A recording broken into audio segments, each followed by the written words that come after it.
नाज़रीन अस्सलाम वालेकुम। सियासत टीवी के खुसूसी प्रोग्राम खबर ख्याल में आपका खैर मकदम है। मैं मोहम्मद रियाज अहमद और मेरे साथी शाहिद उमेर। बहरहाल नाज़रीन, जहाँ तक खबरों का सवाल है, सबसे बड़ी खबर मुंबई से आ रही है और मुंबई में एक ऐसा खतरनाक वाक़या पेश आया जिसमें पुलिस ने बच्चों को यरगमाली बनाने वाले एक शख्स को गोली मारकर हलाक कर दिया, यानी उसका इनकाउंटर कर दिया गया। और आपको बता दूं कि मरने वाले का नाम रोहित आर्या बताया जा रहा है। पहले जो खबरें आई थी उसके सिलसिले में बताया गया था कि रोहित आर्या ने कम से कम 20 बच्चों को यरगमाल बना लिया है मुंबई के एक स्टेडियम में, जो अफवाई इलाके में वाक़ है। R&D जो बिल्डिंग है उसके करीब वाक़े स्टेडियम में उसने इन बच्चों को यरगमाल बना लिया है। बाद में खबर आई है कि 17 बच्चों को उसने यरगमाल बनाया था और पुलिस ने और फायर ब्रिगेड ने कामयाब ऑपरेशन करते हुए उन बच्चों को बाजियाब करा लिया, उनको बच्चों को बचा लिया। लेकिन उस दौरान आर्या ने एयर गन से पुलिस पर फायरिंग की, जिसके जवाब में पुलिस ने फायरिंग की और फिर देखते ही देखते आर्या वहीं पर ढेर हो गया। उसे एक अस्पताल मुंतकिल किया गया और अस्पताल मुंतकिल करने पर बताया गया कि वो जख्मों से जाँ बड़ ना हो सका। तो बहरहाल नाज़रीन, पहले जो खबरें आई थी पुलिस के हवाले से यह बताया गया था कि आर्या यानी रोहित आर्या की ज़हनी हालत ठीक नहीं है, इसलिए उसे हिरासत में ले लिया गया। फिर अचानक ये खबर आई है कि उसे मार दिया गया इनकाउंटर में। तो अब पुलिस पर भी ये सवालात उठते हैं कि क्या उसने हकीकत में पुलिस पर हमला किया था। जवाब में पुलिस ने जिसके नतीजे में कार्रवाई की है, ये एक सवाल पैदा होता है। पुलिस पहले कहती है कि हमने उसे हिरासत में ले लिया, जब हिरासत में लिया तो उसकी जिंदगी का खात्मा कैसे हुआ।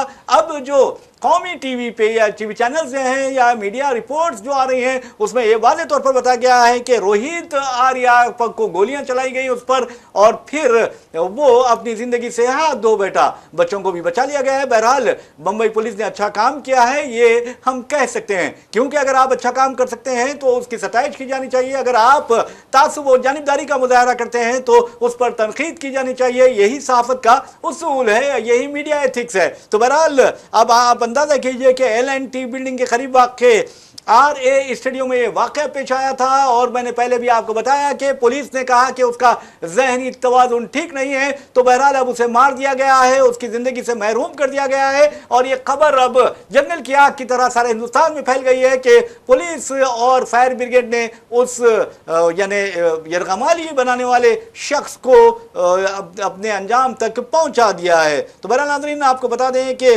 पुलिस का ये भी कहना है कि उसने एयर गन से फायर की थी और फिर उसका जवाब दे दिया गया है और जवाब में उसे मौत दी गई है। तो बहरहाल हम चलते हैं शायद उमेर की तरफ और पूछते हैं कि क्या ये वाकया पहले तो ड्रामा कहा गया, फिर उसके बाद हकीकत में ये तब्दील हो गया, जो फसाना था हकीकत बन गई। जी सर, देखिए अगर पूरे हम केस की बात करें तो इसमें कहा गया कि पहले इसने करीब इसमें 17 से 20 बच्चे बताए जा रहे थे। ये बच्चे वहाँ पे एक बिल्डिंग में ऑडिशन के लिए आते थे और वहाँ पे उन बच्चों के इसने किडनैप कर लिया। लेकिन सवाल ये, कभी आपने कहा कि कैसे पुलिस का ये कहना है कि जो उसकी पहली बयान सामने उसमें ये कहा गया कि इस आदमी का, ये शख्स का ज़हन सही नहीं है। लेकिन सवाल ये खड़ा होता है कि अगर उसकी ज़हन सही नहीं है तो फिर वो फायरिंग करने में या इतनी बड़ी घटना को अंजाम देने में सफल कैसे हुआ। दूसरी बात ये कि स्टार्टिंग में खबर ये आई थी कि बच्चों को बचा लिया गया है और इसको गिरफ्तार कर लिया गया।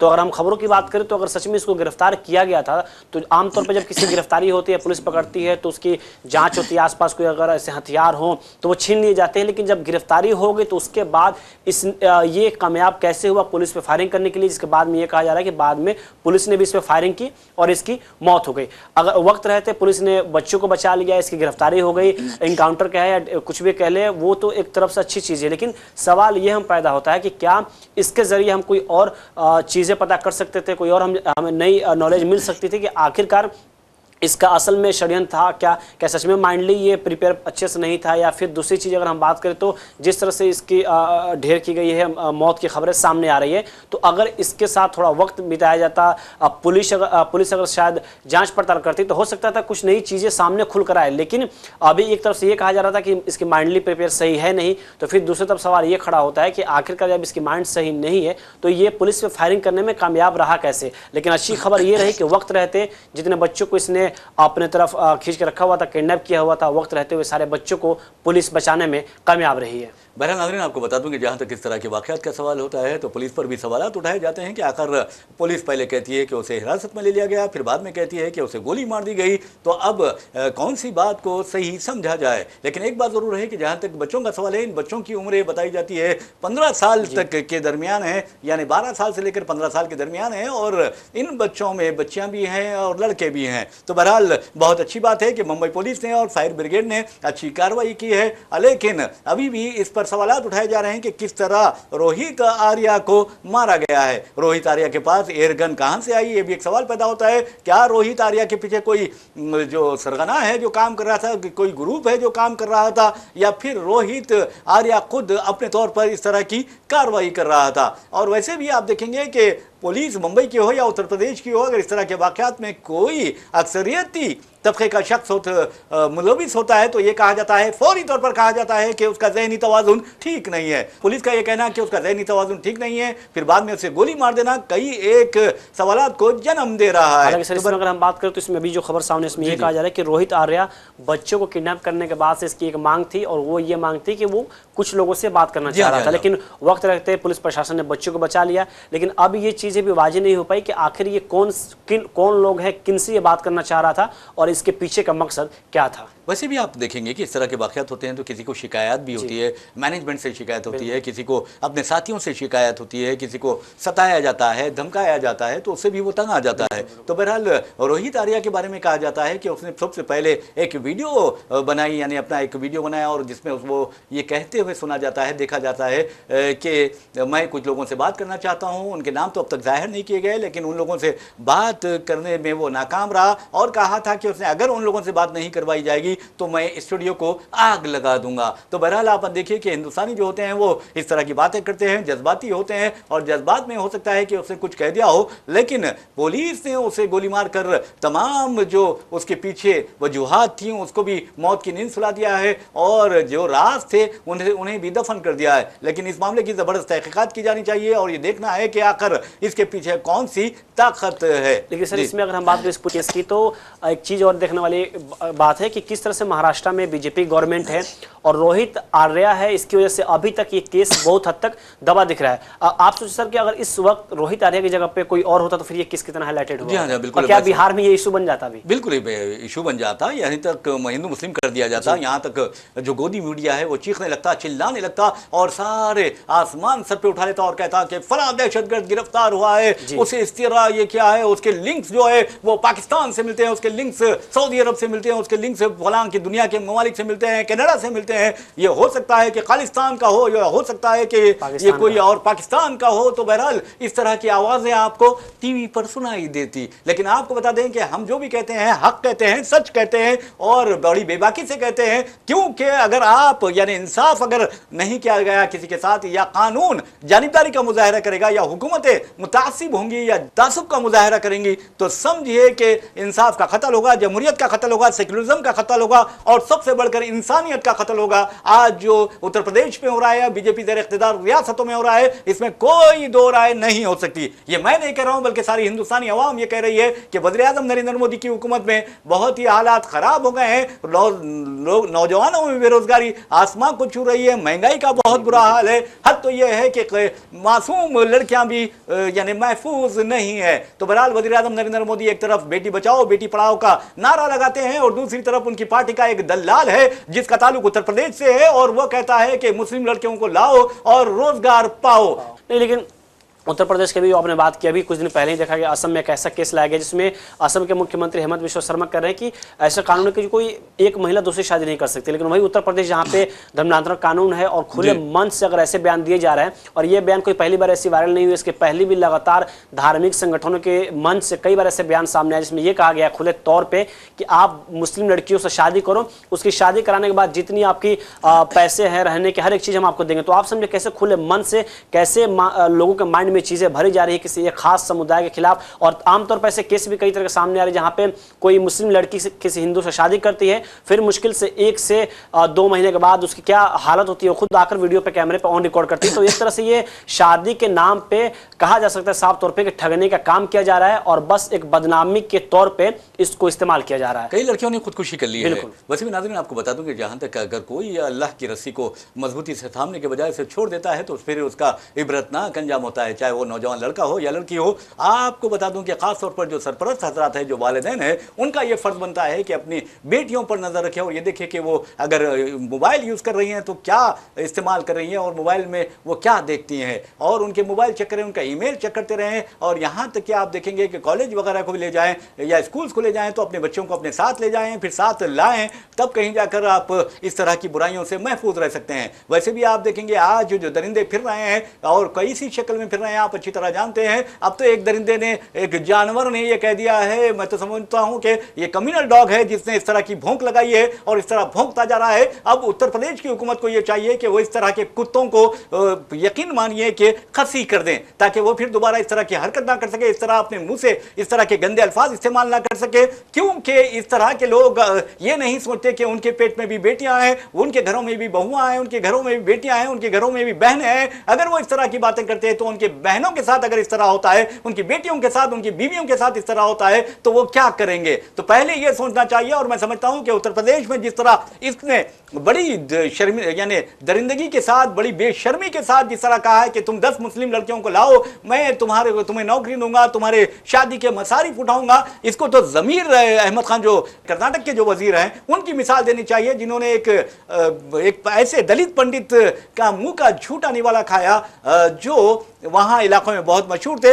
अब क्या ये जो बीजेपी का दलाल है, क्या वो ये इस तरह की जो बातें कर रहा है, मुस्लिम लड़कियों के अगवा की बातें कर रहा है, क्या वो किसी दलित पंडित का झूठा खा सकता है? ये मेरा चैलेंज है कि वो नहीं खा सकता। कभी नहीं। आप कैसे उम्मीद कर सकते हैं कि ऐसे लोगों पे कोई प्रशासन सख्त एक्शन लेगी? अगर ऐसा होता तो आज शायद दिल्ली में वो लोग मंत्री नहीं बने होते, वो लोग कैबिनेट में शामिल नहीं होते जो खुलेआम किसी खास समुदाय को मारने की बात करते हैं। महाराष्ट्र में भी ऐसे केस देखा गया कि बहुत से ऐसे लोगों को पार्टी में शामिल करते हुए उनको टिकट दिया गया जो विवादित बयान देते आ रहे हैं। लेकिन अगर उत्तर प्रदेश की अगर हम बात करें, अगर शुरू से ही अगर पार्टी ऐसे पॉलिटिकल लोगों को और तरजीह न देती तो शायद ऐसे लोग लगातार बयान नहीं देते। मैं खुले तौर पर कह सकता हूँ कि अगर इन लोगों पर आप बयान जाए दर्ज करवाने, FIR दर्ज करवाने जाए तो पुलिस उन पे एक्शन लेके उल्टा वो आप पर एक्शन लेना शुरू कर देगी। अगर स्टार्टिंग से ही, शुरू से ही अगर इन सब बयानों पे अगर सख्ती दिखाई जाए तो शायद आने वाले वक्त में ऐसे बयान ना हो। और ऐसा भी लगता है कि इनके पीछे कुछ ऐसे ही लोगों का हाथ होता है जो मुद्दे को डाइवर्ट कर सके। और मैं अभी ऑन रिकॉर्ड चैलेंज करके साथ कह रहा हूं सर कि आज के बाद से आप ऑन रिकॉर्ड देखते रहिएगा।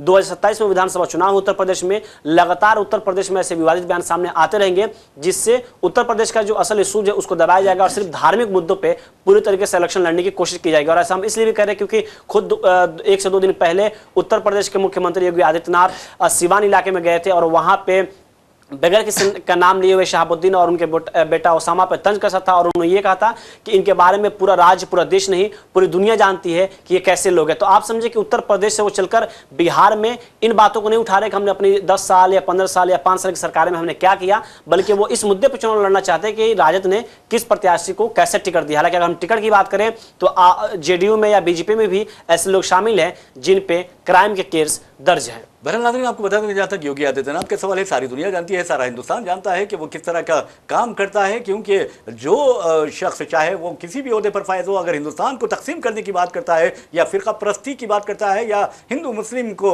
मजहब के नाम पर तकसीम करने का एक खेल खेलता है, तो मैं समझता हूँ कि वो मुल्क से गद्दारी कर रहा है, मुल्क की बदखिदमती कर रहा है और मुल्क को तबाह व बर्बाद कर रहा है। ऐसे हुक्मरानों को, खासतौर पर ऐसे लीडरों को अदालतें, खासतौर पर सुप्रीम कोर्ट है, जो हाई कोर्ट है, वो खुद नोटिस लेते हुए, सो मोटो एक्शन लेते हुए उनके खिलाफ कार्रवाई करनी चाहिए। और इस तरह के मैं समझता हूं कि जो सियासी कुत्ते हैं या सियासी दलाल हैं, वो जिस तरह भौंक रहे हैं, उनको भी सबक सिखाना चाहिए, क्या ताकि दोबारा वो ये न कह सके कि तुम 10 मुस्लिम लड़कियों को लाओ, मैं तुम्हारी शादी करूंगा, तुम्हें नौकरियां दूंगा और उन शादियों के अखराजात बर्दाश्त करूंगा। ये कहने वालों को फौरी लात मारकर मैं समझता हूं कि जेल की सलाखों के पीछे बड़ी इबरतनाक अंदाज में ढकेल देना चाहिए ताकि वो जिंदगी भर उस जख्म का एहसास कर सके जो उनको लगा लगा है। तो बहरहाल नाज़रीन, इस तरह के लोगों को कम से कम ये सोचना चाहिए कि उनके घरों में भी बेटियां हैं, उनके घरों में भी बहनें हैं, उनके घरों में भी बहुएं हैं, उनके घरों में भी बीवियां हैं, उनके घरों में भी माएँ हैं। अगर ये माँ अपनी माँ का एहतराम करता, अगर ये अपनी बीवी का एहतराम करता या एहतराम देता, इज्जत देता अपनी बीवी को, या अपनी बेटी से प्यार करता, तो कभी किसी दूसरे के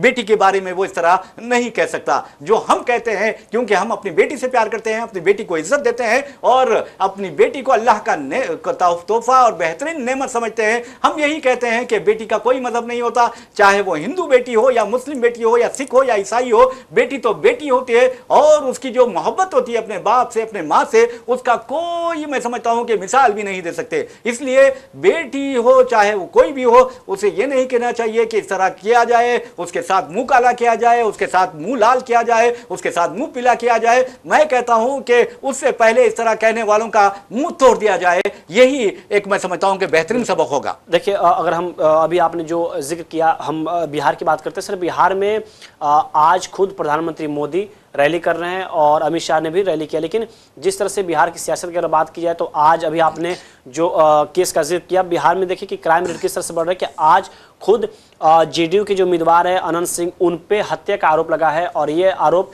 खुद जो इनके प्रत्याशी हैं जनसुराज के, उन्होंने आरोप लगाया है। ये पूरा केस मोकामा का बताया जा रहा है, जहाँ पे कि उनकी गोली लगने से हत्या हुई है। कहा यह जा रहा था कि जनसुराज के जो प्रत्याशी हैं वो रैली के लिए निकले हुए थे और रैली के बाद उसमें अचानक कुछ उनके एक अलग तरीके की भीड़ आती है, उन पर लाठी डंडे चलाए जाते हैं और उसी बीच कोई शख्स एक गोली चलाता है और उस गोली में एक शख्स की मौत हो जाती है। तो आप समझे कि जो बीजेपी या माफ कीजिएगा जेडीयू की तरफ से जो लगातार ये नेता ये कह रहे हैं कि नहीं, आरजेडी में कांग्रेस में ऐसे उम्मीदवार शामिल हैं जिन पर अपराध दर्ज है, वो टिकट दे रहे हैं। तो अभी जिस तरह से खुद जेडीयू के प्रत्याशी आनंद सिंह पे उनके समर्थक जो जनसुराज के समर्थक हैं, उन्होंने आरोप लगाया है कि हत्या के पीछे इनकी साजिश है। लेकिन वक्त रहते, माफ कीजिएगा, चुनाव रहते अगर ऐसे केसेस सामने आ रही हैं तो आप समझ सकते हैं बिहार में लॉ एंड ऑर्डर कैसा है। और जो लोग यूपी चलकर बिहार में जाकर ऐसे आरोप लगा रहे हैं कि इनके पार्टी में ऐसे लोग शामिल है, तो खुद उन्हीं की पार्टी के उम्मीदवारों पर अगर ऐसे केस आरोप लग रहे हैं तो ये भी एक जांच का विषय है और आम जनता को समझने की जरूरत है कि आखिरकार किस पार्टी में कितने दंगाई या फिर कह लें कितने क्रिमिनल नेता शामिल हैं।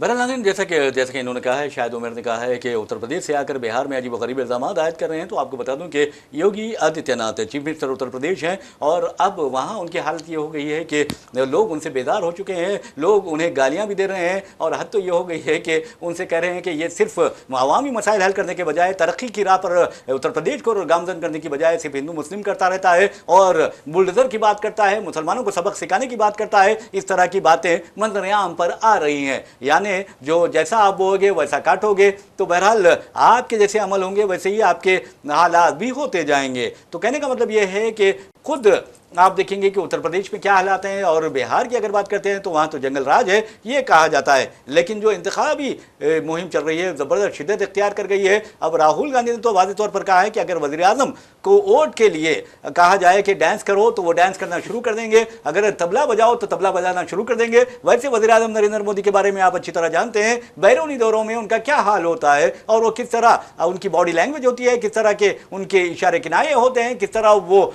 डायनामिक हो जाते हैं, हरकयाती हो जाते हैं। अगर कोई फोटो लेता है किसी एग्जीबिशन में तो वो सबसे आगे आ जाते हैं। क्यों आ जाते हैं, किस लिए आ जाते हैं, ये तो हम नहीं जानते, लेकिन हर इंसान की अपनी अपनी फितरत होती है, अपनी अपनी आदत होती है। बहरहाल नाज़रीन, हम आपके लिए चलते हैं हैदराबाद के जोबली हिल्स में अगर आप देखेंगे तो मुकाबला कांग्रेस और बीआरएस के दरमियान है और ये मुकाबला बड़ा टक्कर का होने वाला है। इस सिलसिले में आपको बता दूं कि 11 नवंबर को रायदही होगी, लेकिन अब से इलेक्शन कमीशन ने तैयारियां शुरू कर दी है। 127 पोलिंग स्टेशन वहां पर होंगे और 407 पोलिंग बूथ्स का क़याम अमल में आएगा। 1628 इलेक्ट्रॉनिक वोटिंग मशीन वहां पर रखे जाएंगे और 509 वीवीपैट्स मशीन के साथ साथ जो 509 कंट्रोल यूनिट्स भी वहां पर रखे जाएंगे ताकि रायदहिंदों को किसी किस्म की शिकायत ना हो। वैसे भी नाज़रीन, जहां तक सिक्योरिटी का सवाल है, वहां पर सेंट्रल सिक्योरिटी फोर्सेस की 8 कंपनियां तैनात की जा रही हैं, तकरीबन 720 अहलकार उसमें शामिल रहेंगे। इसके अलावा मुकामी जो पुलिस है 1666 जो पुलिस अहलकार हैं उन्हें वहां पर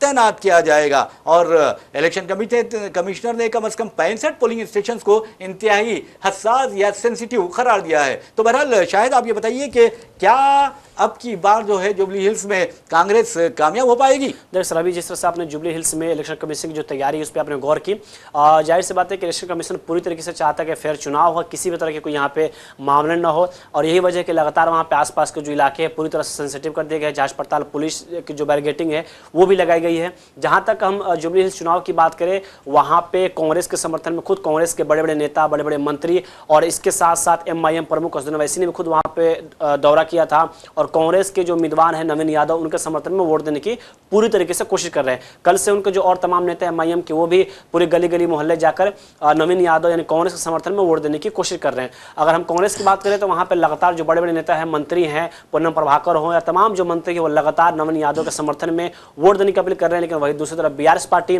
जो कि KTR लगातार वहाँ पर जाकर अपने समर्थक यानी मंगती देवी के समर्थन में वोट देने की अपील कर रहे हैं। लेकिन इसी बीच आज देखा गया कि किशन रेड्डी का बयान सामने आया। उन्होंने ये कहा कि बीजेपी, माफ कीजिएगा, BRS और कांग्रेस दोनों जुबली हिल्स को ठगने का काम कर रही है और की है। इसके पहले उन्होंने बताया कि अभी तक जितनी भी बार सत्ता में कांग्रेस और BRS जुबली हिल्स में रही, यहाँ पे कोई भी इसका जो आसपास का जो इलाका है, इंफ्रास्ट्रक्चर है, वो कहीं सही नहीं है। उन्होंने सड़कों की बात की, रोड नालों की बात की, और उन्होंने ये दावा किया कि हमारी अगर विधायक यहाँ से जीतते हैं तो हम काम यहाँ पे बेहतर करेंगे। लेकिन BRS इस सीट को इसलिए हॉट सीट बनाई हुई है क्योंकि उसको पता है कि अगर BRS की सीट जुबली हिल्स में निकलती है तो उनका यह दावा है कि इसके बाद से BRS की पूरी तेलंगाना में जीत होगी और अगली बार हमारी सरकार आएगी। लेकिन कांग्रेस जिस तरह से पूरी तैयारी के साथ वहां पर चुनाव लड़ रही है और दमखम दिखा रही है, इससे यही लगता है कि शायद आने वाले वक्त में वहां पर नवीन यादव को सीट मिल सके। और शायद यही वजह है कि इस बार BRS लगातार मुस्लिम चेहरा न होने की वजह से लगातार सवाल खड़ा कर रही है, और कांग्रेस ने जो कदम उठाए हैं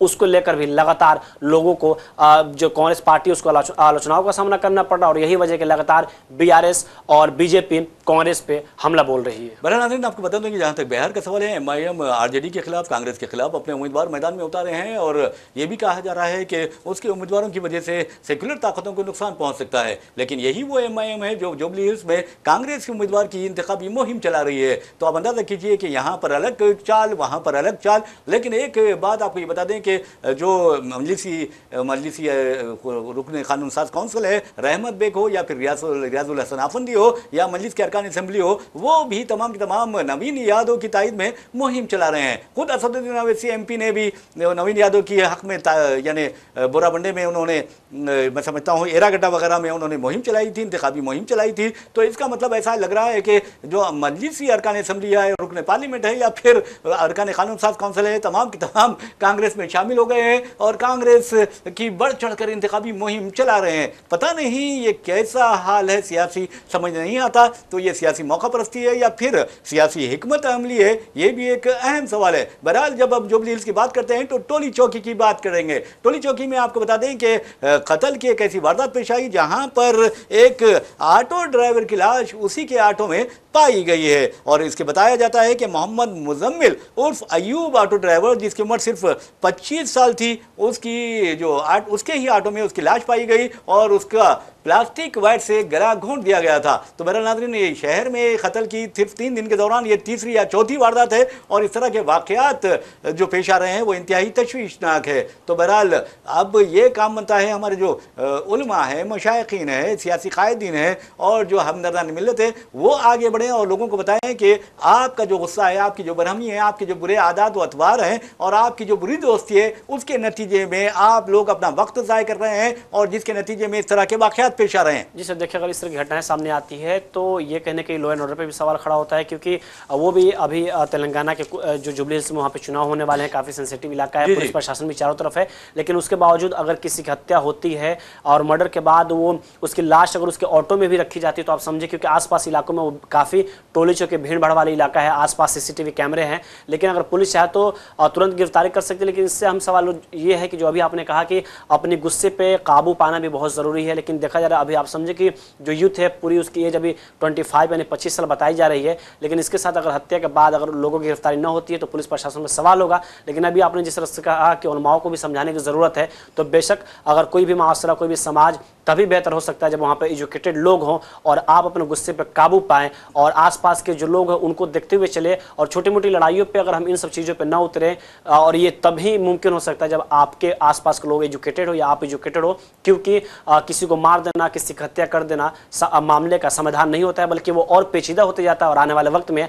आपके साथ भी वैसे ही हो सकता है जैसे आपने किसी और के साथ किया। बहरहाल नाज़रीन, एक और खबर की जानिब हम चलते हैं और आपको बता दें कि हम अपने प्रोग्राम खबर ख्याल हो या फिर ब्रेकिंग न्यूज़ हो या दूसरे प्रोग्रामों प्राइम टाइम हो या फिर नेशनल या इंटरनेशनल न्यूज़ हो और या एक्सप्रेस हो, तमाम खबरों में हम ज़रूर मजलूमों की मदद के लिए आवाज़ उठाते हैं। और आपको बता दें, मजलूम का नाम सुनते ही आप समझ गए होंगे कि मैं फ़लस्तीन की बात कर रहा हूँ, गज़ा वालों की बात कर रहा हूँ, उन मजलूमीन की बात कर रहा हूँ जिनका क़त्ल-ए-आम इसराइल ने किया, जिसकी हिमायत अमेरिका ने की। अब आप अंदाज़ा कीजिए कि जंग बंदी होने के बावजूद वहाँ पर इसराइल की बमबारी में 100 से ज़ायद फ़लस्तीनियों ने जाम शहादत नोश किया है, जिसमें 46 मासूम बच्चे हैं। तो इस कदर दरिंदगी के बावजूद ट्रम्प कहते हैं कि हम जो है इसराइल ने जवाबी कार्रवाई की है क्योंकि उसके एक सिपाही को मार दिया गया था। पता नहीं अमरीकी सदर है और अमरीकी सदर क्या जो सोच और फिक्र होनी चाहिए वो किस तरह की होनी चाहिए, ये अमरीकी अवाम को सोचना चाहिए। बहरहाल नाज़रीन, जब हम गज़ा की बात करते हैं तो आपको बता दें कि वही मुल्क सुरखरू हो सकता है जो अमरीका को